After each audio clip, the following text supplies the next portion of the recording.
얼마 전에 제가 길을 걸어가는데 앞서 걸어가는 젊은 두 여자가 하는 말이 들려왔어요. 한 사람이 이러는 거예요. 기독교는 독선적이고 배타적이라 문제야. 그러니까 그 말은 기독교는 다른 종교들처럼 다른 종교를 포용하지 않는다는 말을 하는 것 같았어요. 근데 부부관계를 생각해 보면 남편과 아내 두 사람 사이에 누군가가 끼어드는 거는 용납하지 못하죠. 부부관계는 굉장히 독선적이고 배타적일 수밖에 없죠. 그래서 기독교는 하나님과 하나님의 백성 사이를 부부관계, 언약관계로 보잖아요. 그러니까 기독교가 독선적이고 배타적일 수밖에 없죠. 길을 가는 그 사람들 붙잡고 얘기해주고 싶었지만 그렇게 할 수는 없었고, 제 마음속에 우리는 배타적일 수밖에 없다. 누구를 우리 사이에 끼워 넣겠는가. 오늘 본문은 목사님도 말씀하셨지만 제가 지난주에 딱 오늘 본문을 보면서 올 것이 왔구나. 제목부터가. 그러니까 큐티 설교는 어느 본문이 될지 제가 선택할 수 없는데 오늘 이런 내용이, 근데 하나님 하실 일이 있음을 믿습니다. 오늘의 본문을 보면 오늘의 본문 주인공은 두 여자죠. 오홀라, 오홀리바. 그래서 4절에 보면 오홀라는 북이스라엘의 수도 사마리아. 그러니까 북이스라엘에 대해서 계속 말할 때 오홀라라고 하시고, 오홀리바는 유다의 수도 예루살렘을 상징해서 예루살렘, 남유다를 말씀하실 때 계속 오홀리바라고 말씀하시죠.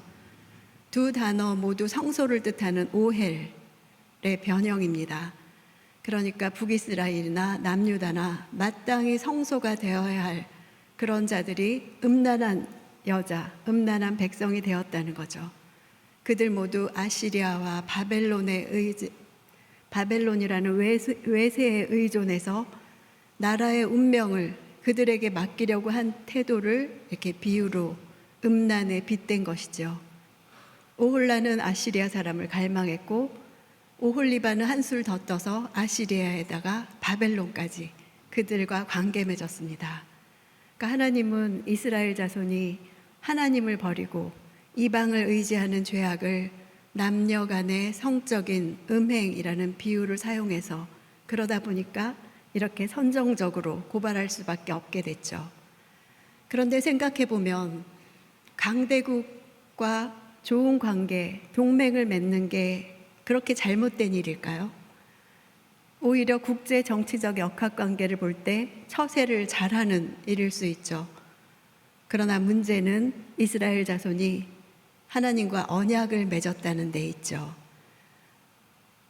음란을 저지르는 것은, 여자가 음란을 저지를 때는 남편으로 만족하지 못할 때, 남편으로 충분하지 못하다고 생각할 때, 또 그럴 때 다른 사람에게 마음을 주는 것이죠. 남편으로 충분했으면 다른 남자를 넘보지 않았겠죠. 이스라엘 자손은 하나님이 계신데도 불구하고, 하나님과 언약관계를 맺었음에도 불구하고 주변 강대국들과 내가 관계를 견고히 하면 그들이 우리 안보를 지켜주겠지, 하나님으로 충분하지 않은 것을 그렇게 표현한 것입니다. 이렇게 범죄한 이스라엘을 하나님께서는 그들이 의지했던 아시리아와 바벨론을 통해 심판하시죠. 그렇게 함으로써 내가 믿던 대상이 아무것도 아니구나, 내가 어려울 때 나를 도와주지 못하고 지켜주지 못하구나, 그 사실을 뼈저리게 느끼게 하시기 위함이었습니다. 우리가 성경을 생생하게 읽으려면 제가 PPT 보내드린 거 띄워주세요. 성경을 생생하게 읽고 싶은데 2025년을 사는 나와 지금 돌아가는 이 본문이 맞지 않을 때가 너무 많죠. 겉도는 것 같고 내 삶은 정말 절박하고 하나님 말씀 한 구절이라도 더 필요한데 이 본문은 오홀라 오홀리바 이렇게 나오면은 내가 원하는 건 이런 게 아닌데 하고 이 성경이 생생하게 내 이야기로 받아들여지지 않습니다. 어떻게 2025년을 사는 내가 오홀라 오홀리바 이야기를 읽으면서 내 이야기까지 연결할 수 있을까요? 어느 본문을 펼치든지, 이제 다음 달은 로마서인데 로마서는 또 그렇게 다가올까요? 어느 본문이든지 책이 바뀌면 또 어렵습니다. 그동안 또 에스겔에게 길들여 있다가 갑자기 로마서 딱딱한 말씀들이 들어오면 그것도 또 어렵습니다. 성경이 나에게 언제나 생생하게 다가오지 않는 이유가 있습니다. 왜냐하면 이 본문이 처음부터 나를 위해 쓰여진 본문이 아니기 때문입니다. 성경은 처음에 이 책을 필요로 한 첫 독자, 원독자가 있었습니다. 그래서 성경을 생생하게 읽기 위해서는 첫 번째 읽으면서 관찰해야 되는 것이 원독자들은 이 이야기를 어떻게 들었을까? 그들에게는 엄청 생생했던 것입니다. 그리고 그들의 삶을 변화시켰던 본문이었는데 나는 2025년을 사는 나와는 아무 관계가 없는 것 같아요. 그래서 첫 번째 어느 본문이든지 이 본문을 하나님께서 처음 주신 원독자, 그들은 이것을 어떻게 읽었을까를 항상 그들의 눈으로 먼저 읽을 때 그들은 이렇게 쇼크를 받았겠다. 그들은 이렇게 생각해 봤겠다 하고 그들의 심정이 되어서 읽을 때 생생함이 다가옵니다. 이 오늘 본문이 원독자들한테 어떻게 들렸을까요? 에스겔의 첫 독자는 포로 공동체 또는 포로지에서 막 돌아온 사람들입니다. 바벨론에 있는 포로 공동체가 아직 망하지 않은 예루살렘을 둔 그 시점에 오홀라 오홀리바 이야기를 들었을 때 자신들의 실상이라고 받아들이기가 쉬웠을까요? 포로지에 있던 원독자들은 이 말씀을 받지 못했습니다. 그들은 에스겔이 전해주는 오홀라 오홀리바 이야기를 들으면서 이랬어야 됐죠. 맞습니다. 하나님, 그래서 우리가 심판받아 마땅합니다. 그래서 우리가 오늘 이 포로지에 있습니다. 주님이 오르십니다. 이렇게 했어야 하는데 오직 에스겔 선지자 한 사람만 하나님의 말씀을 들었고 한 사람은 아까 목사님도 말씀하셨듯이 어제 본문에 에스겔 22장 30절에 한 사람도 찾지 못했다라고 말씀하신 거죠. 그들은 자신들이 오홀라 오홀리바 같이 음란하다는 것을 인정할 수 없었던 것이죠. 자신들이 그런 음란한 백성이라는 걸 한 번도 생각해 본 적이 없을 것입니다. 그들이 알아야 했던 것은 다른 나라를 의존하는 것을 음란이라고 말하는 남편 하나님이 계시다는 사실이었습니다. 언약을 맺은 하나님과의 관계에서 자신들의 행동을 생각해 봤어야 했죠.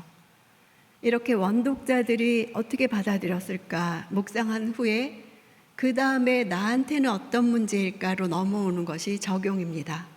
앞에 원독자들이 이 말씀을 받았을 때 그 생생한 배경과 상황과 그들의 마음 상태를 느끼고 그 다음에 나한테 가져올 때야 비로소 내 이야기까지 이어지는 것입니다. 오홀라 오홀리바의 죄는 두 가지였죠.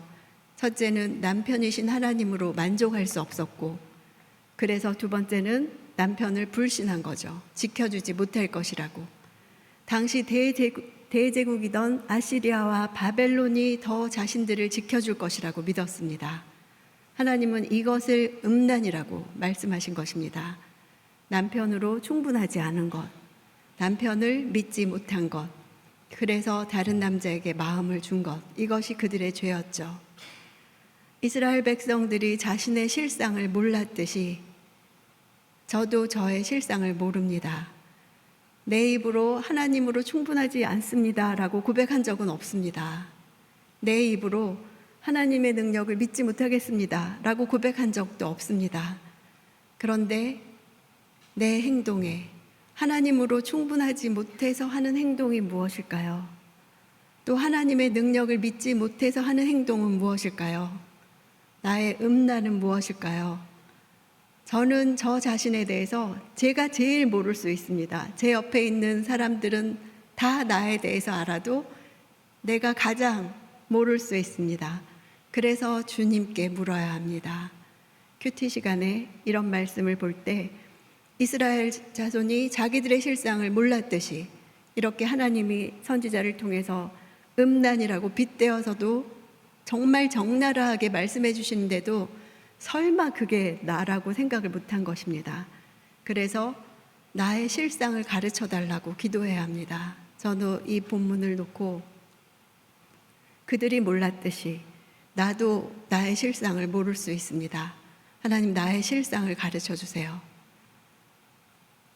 오홀라 오홀리바가 하나님보다 더 연모하고 갈망한 것이 아시리아와 바벨론이었듯이 제가 진짜 갈망하는 게 뭘까? 나의 실상을 가르쳐 달라고 기도할 때 제 마음속에 든 생각은 내가 진정 원하는 건 사람들의 인정이구나. 이런 생각이 들었습니다. 막상 큐티하라고 앉았어도 또 기도하려고 앉았어도 내 생각이 하나님께 집중하기보다는 계속 집중하고 생각하고 곱씹고 묵상하고 있는 게 뭘까? 또 사람들의 말, 사람들이 나한테 했던 말, 들었던 말, 이런 것이었어요. 그러니까 무엇을 묵상하느냐가 내 자신인 거죠. 하나님을 묵상하지 않으면, 우리가 큐티 시간에 앉아서 말씀을 묵상하지 않으면 우리는 다른 것을 묵상합니다.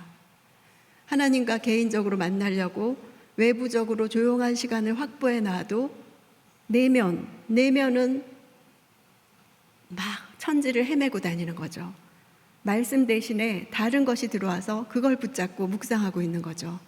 그렇게 큐티 시간을 보내고 일어날 때가 너무나 많습니다. 주로 우리가 묵상하게 되는 것은 다음 세 가지인데요. PPT를 오늘 PPT 안 되나 봐요. 네. 첫 번째는 우리가 말씀을 묵상하지 않고 하나님을 묵상하지 않으면 나 자신을 본문 삼아 묵상합니다.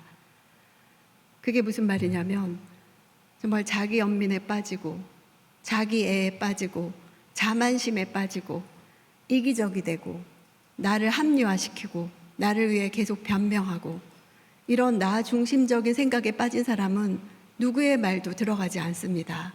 본문도 나 중심적으로 이끌어갑니다. 하나님이 나 옳다고 하고 다른 사람이 틀렸다고 하게 이렇게 이끌어갑니다. 두 번째, 그 누구를 사람을 묵상하게 되면 큐티하려고 앉았어도 오늘 아침에 남편이 한 말, 자녀들이 나가면서 한 말, 어제 김 집사님이 한 말, 왜 그랬지? 왜 그러는 거야? 이렇게 본문을 읽어놓고도 내 생각은 사람을 묵상하는 겁니다. 그 사람을 판단하고 비난하고 정죄하고 원망하고 미워하고 용서하지 못하고 탓으로 돌리고, 그러니까 하나님이 하신 일보다 그 사람이 한 말, 그 사람이 한 행동에 더 집중하는 시간이 되는 것입니다. 왜 그렇게 하지? 이렇게 해야 되는데 그 시간에 자녀를 위한 구상도 막 생기는 것이 그 조용한 시간에 일어나는 일인 거죠.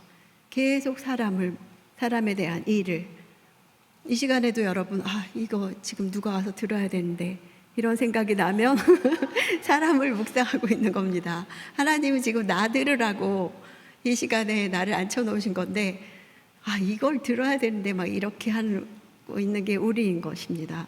세 번째, 상황을 본문 삼아 묵상하면 상황에 몰입하는 거죠. 불평하고 이 본문을 읽었어도 이게 지금 나랑 무슨 내 상황에 맞는 말씀이야 하면서 말씀을 제쳐놓고 상황에 대해서 불평하고 낙담하고 두려워하고 염려하고 실망하고 좌절하고, 어느 본문이든 내 상황에 이 본문을 꿰맞추고 내 자신의 불행과 슬픔이 너무 커서 다른 사람의 삶은 눈에 들어오지도 않죠. 중보기도까지 나가지도 못하죠. 그러나 우리는 나를 아무리 묵상해도 나를 변화시킬 수 없습니다. 내가 아무리 그 사람을 묵상해도 그 사람을 내가 변화시킬 수 없습니다. 상황을 아무리 묵상해도 내가 상황을 변화시킬 수 없습니다.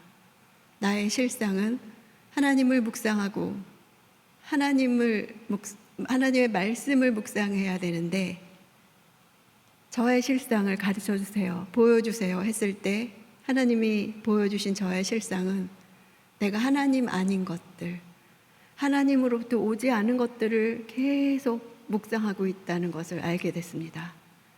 그런 나의 상태를 보니까 마치 쓰레기집 같았어요. 쓰레기를 계속 쌓아둬서, 여러분 방송에서 그 쓰레기를 모으는 저장 강박증 그런 집들 보셨죠?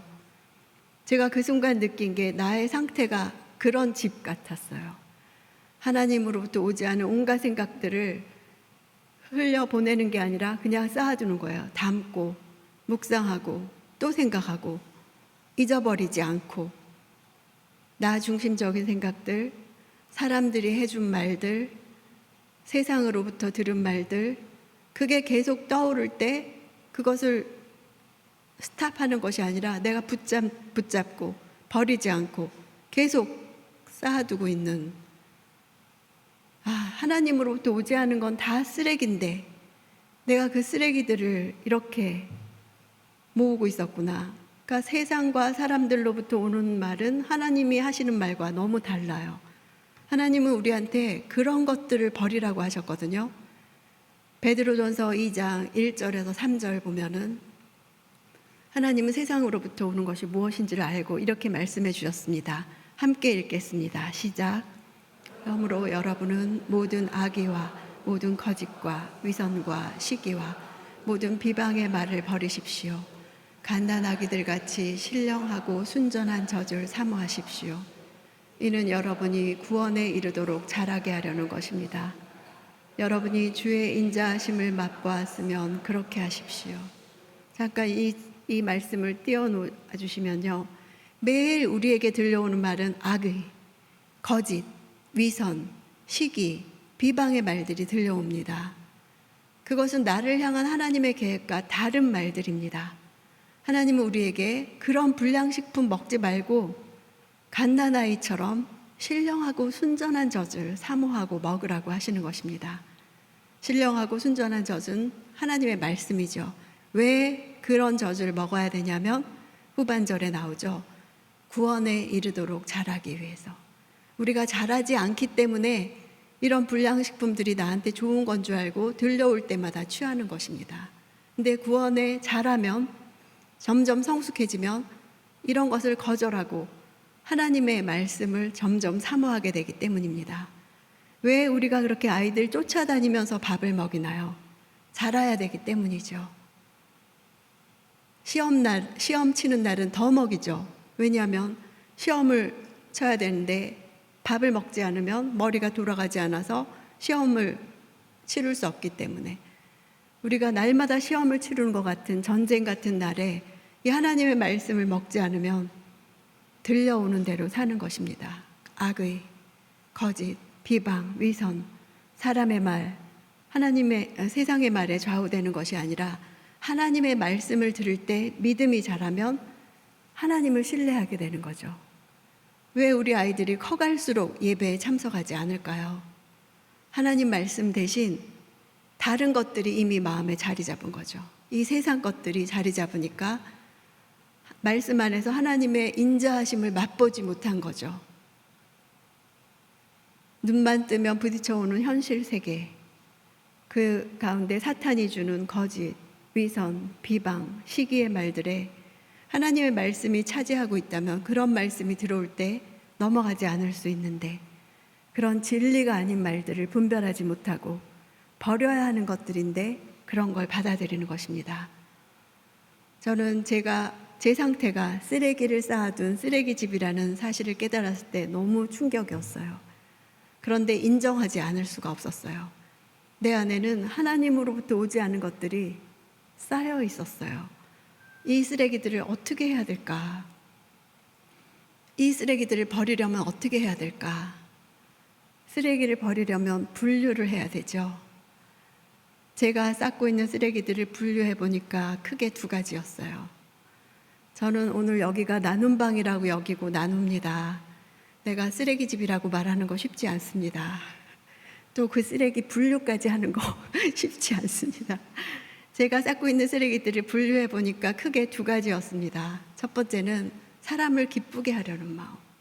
두 번째는 미래에 대한 두려움과 염려. 이 분류해 보니까 이 크게 두 가지로 계속 쌓여 있던 것이었습니다. 사람을 기쁘게 하려는 마음은 사람에게 인정받고 싶고 사람의 마음을 얻고 싶은 것. 그것이 오늘 본문에서 음란이라고 한 것이죠. 사람의 마음을 얻고 싶어서, 아시리아의 마음을 얻고 싶어서, 바벨론의 마음을 얻고 싶어서, 이제 다음 본문으로 내일 모레 계속 가면은 그들이 그 마음을 얻고 싶어서 막 화장하고 화려한 옷을 입고 집안을 꾸미고 이런 것이 나옵니다.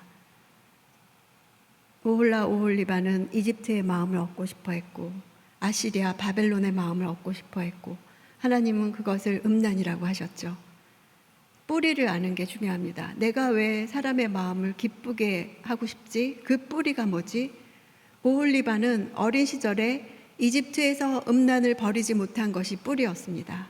그 뿌리 이집트를 제거하지 못했기 때문에 그 음란이 아시리아까지 바벨론까지 간 겁니다. 제가 사람을 기쁘게 하려는 마음의 뿌리는 하나님이 나를 사랑해 주시는 것으로 충분하지 않은 것입니다. 그래서 사람의 인정을 얻고자 하는 것입니다. 사람의 인정을 받으려는 마음에서 다른 사람을 판단하고 비방합니다. 왜냐하면 내가 중심이 돼야 되는데, 그래서 판단하고 비방하고 내 마음에서 깎아내리고, 다른 사람이 설교하는 걸 듣는 순간에도 왜 저렇게 말할까? 왜 저런 표정을 지을까? 왜 저렇게 결론 지을까? 하나님으로부터 오는 메시지를 듣기보다는 쓰레기를 계속 생산해내느라고 은혜도 못 받고 있는 거예요. 시기하고 남의 허물을 들춰내면서 쾌감을 느끼고, 하나님은 나를 한 번도 그렇게 대한 적이 없으신데, 그러니까 그런 생각이 들 때 하나님도 나와 동의하실까? 나랑 같은 의견이실까? 그렇게 필터를 작동만 해도 이 쓰레기를 내 안에 들이지 않을 수 있죠. 거부하고 쌓지 않을 수 있죠. 두 번째 분류한 거는 미래에 대한 두려움과 염려, 쓰레기였습니다. 나의 미래에 대해, 자녀의 미래에 대해 두렵고 세상 가치관들이 들어올 때 비교하면서 염려가 되고, 이것은 신랑이신 하나님이 내 인생을 책임져 주신다는 것을 믿지 못하는 것이죠. 두려운 생각이 들기 시작하면 그 두려움은 꼬리에 꼬리를 물고 이어져 갑니다. 이런 일이 일어나면 어떡하지? 그 다음에는 어떻게 될까? 그러나 하나님은 두려움을 주시는 분이 아닙니다. 두려움은 하나님으로부터 오지 않은 것이 분명합니다. 쓰레기입니다. 염려도 세트로 오죠. 아직 오지 않은 미래에 대해, 아직 일어나지 않은 일들에 대해 앞서가며 염려합니다. 쓰레기입니다. 계속 쓰레기를 생산합니다. 두려울 뿐 아니라 뭐 좋은 거라고 남에게까지 이 쓰레기를 전달하죠. 두려움과 염려. 두려움과 염려는 전염됩니다. 저는 실은 깔끔해요. 집에 쓰레기 쌓아놓지 않아요.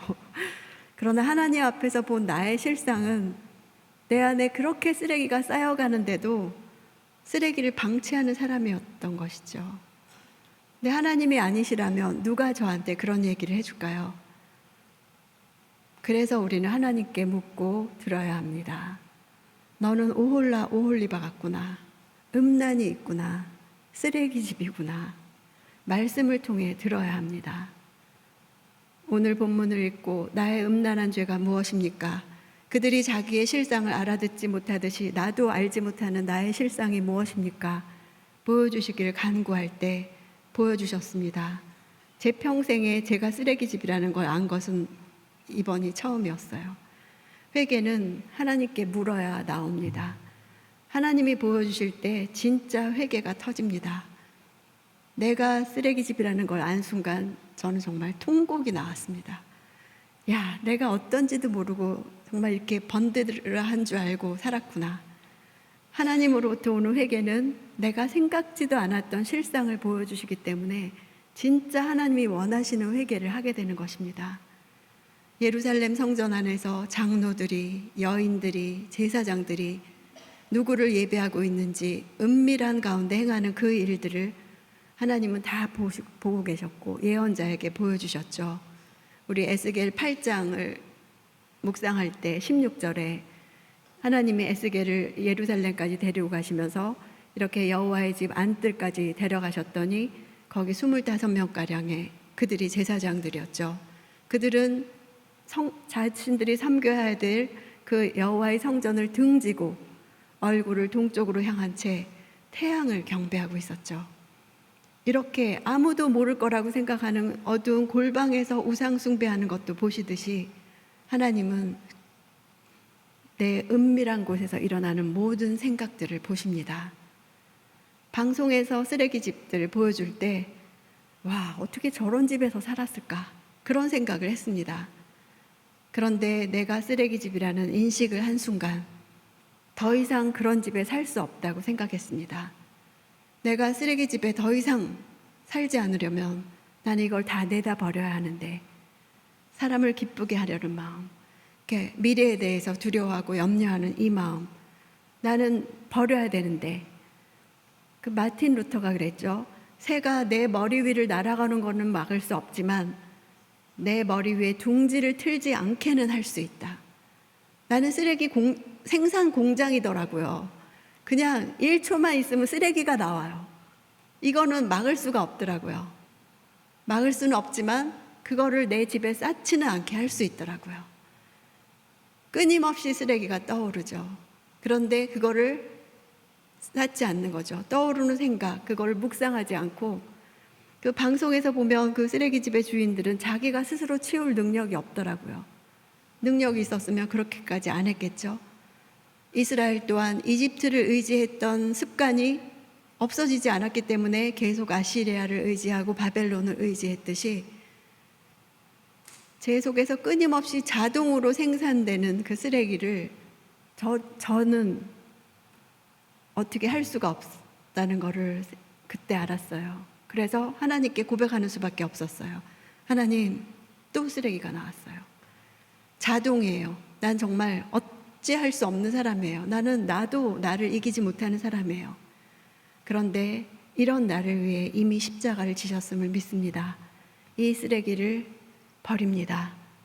쌓지 않겠습니다. 들여오지 않겠습니다. 그래서 나의 죄를 대신 해결해 주신 십자가 앞에서 고백하고 처리합니다. 그러니까 첫째, 하나님 쓰레기가 나왔어요. 인정하고. 두 번째, 이걸 쌓지 않습니다. 결단하고. 세 번째, 하나님으로 충분합니다.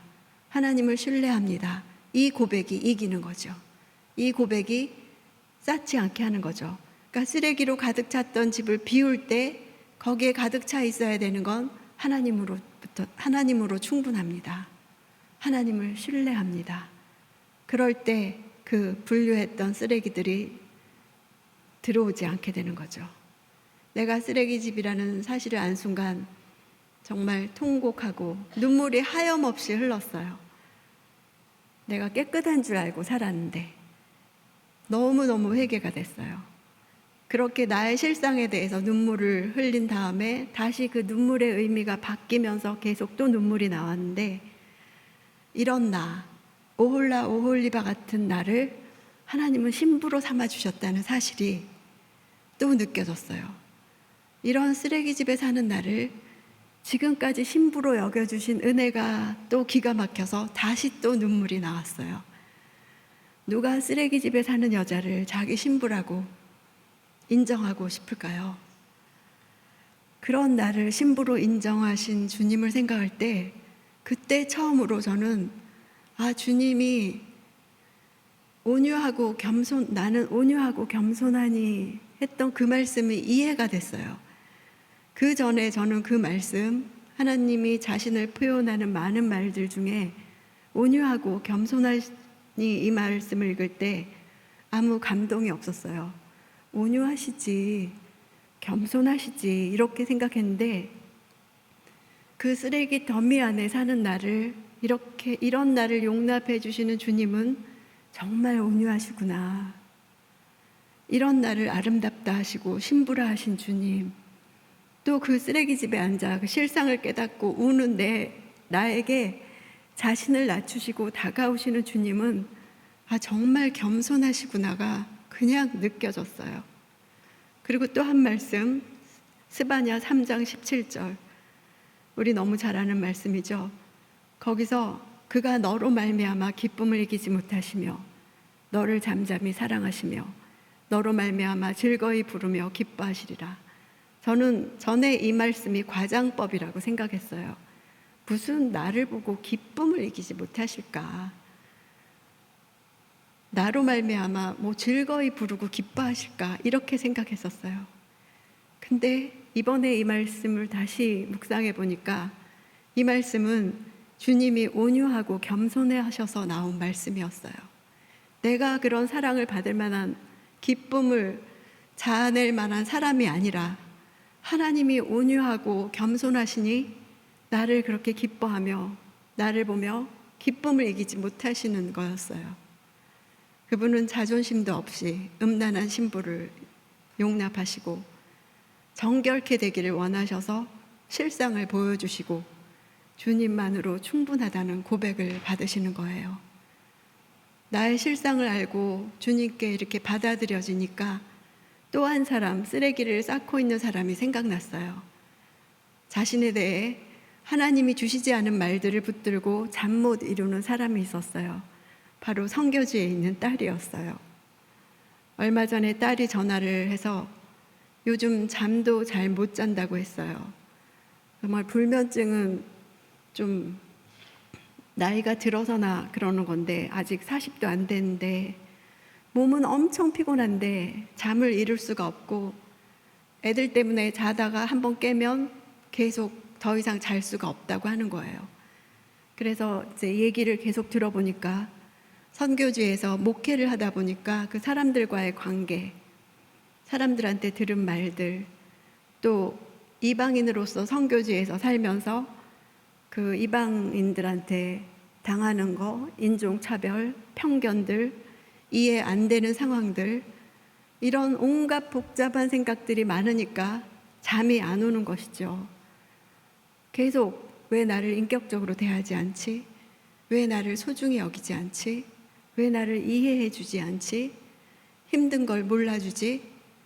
그 복잡한 생각들의 뿌리는 잘하고 싶은데, 내 생각대로 이해받고 싶은데, 최선을 다하고 있으니까 고맙다, 감사하다, 잘한다는 말 듣고 싶은데 그것이 뿌리인 거죠. 그런 반응이 오지 않는 거. 하나님으로부터 오지 않는 것은 다 쓰레기죠. 쓰레기를 쌓아놓으니 그 집에서 잠이 안 오는 것이었죠. 쓰레기는 받아들이는 것이 아닙니다. 쓰레기는 붙잡고 묵상하는 것이 아닙니다. 하나님을 묵상해야 되는 거죠. 그래서 딸을 위해서 기도할 때 하나님이 주신 말씀은 고린도후서 10장 3절에서 5절이었습니다. 그 말씀 함께 읽겠습니다. 시작. 우리가 육신으로 행하나 육신에 따라 싸우지 아니하노니 우리의 싸우는 무기는 육신에 속한 것이 아니요 오직 어떤 견고한 진도 무너뜨리는 하나님의 능력이라. 모든 이론을 무너뜨리며 하나님 아는 것을 대적하여 높아진 것을 다 무너뜨리고 모든 생각을 사로잡아 그리스도에게 복종하게 하니 너희의 복종이 온전하게 될 때 모든 복종하지 않는 것을 벌하려고 준비하는 중에 있노라. 아멘. 잠을 못 잔다는 것은 단지 육신의 문제가 아닙니다. 하나님의 말씀과 다른 사람들의 말, 세상으로부터 오는 말들이 견고한 진이 되어서 괴롭히고 있는 거죠. 모든 생각을 사로잡아 그리스도에게 복종하는 것이 쓰레기를 치우는 것입니다. 그러니까 단지 잠을 잘 잘 수 있게 해주세요 라고 기도하는 것은 아무 능력이 없는 것입니다. 이 말씀대로 하나님을 믿지 못하게 하는 불신의 모든 이론이 무너뜨려지기를 기도해야 하고 하나님 아는 것을 대적하여 높아진 것이 다 무너뜨려지기를, 잠 못 이루는 그 모든 생각, 하나님을 신뢰하지 못하는 모든 생각을 사로잡아 그리스도에게 복종하게 되기를 이 말씀을 선포하며 기도하라고 알려주었습니다. 지금은 딸의 마음이 조금 편해진 것 같습니다. 하나님이 어떤 분이신가, 나에게 뭐라고 하시는가를 들은 사람은 사람들에게 그 좋은 역할 인정받지 못해도 하나님으로 충분합니다. 고백할 때 자유해집니다.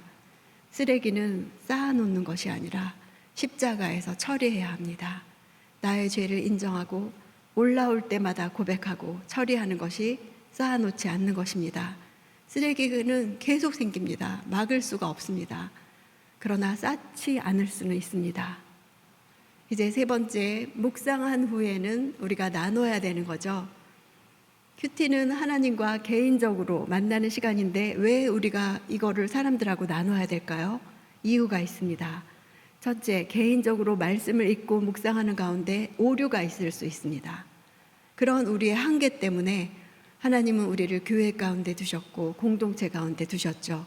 고립된 채로 혼자 말씀을 주관적으로 해석할 수가 있습니다.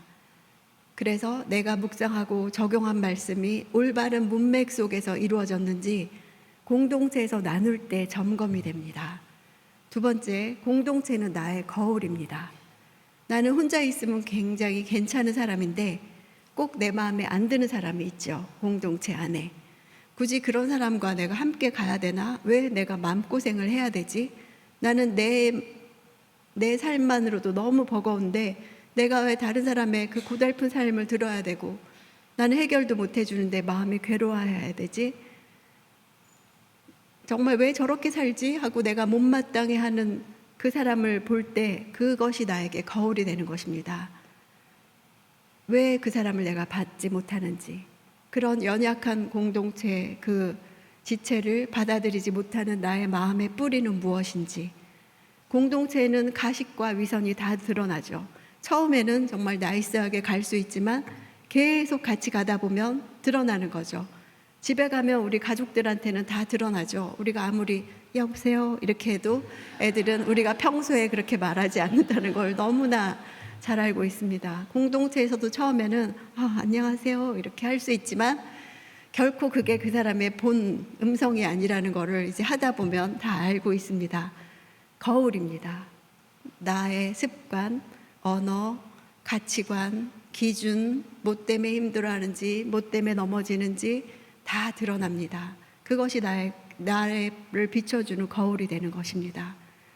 그런 위선이 드러날수록 나를 품어주신 주님, 나를 용납해 주는 공동체, 그래서 하나님 때문에, 공동체 때문에 변화가 일어나는 겁니다. 세 번째는 왜 나는 이렇게 공동체에 들어가서 삶을 나눌 수 없다고 생각하나? 내 삶을 나눌 수 없는 이유, 그 뿌리를 내가 알아야 합니다. 나누기 싫은 이유가 뭔가?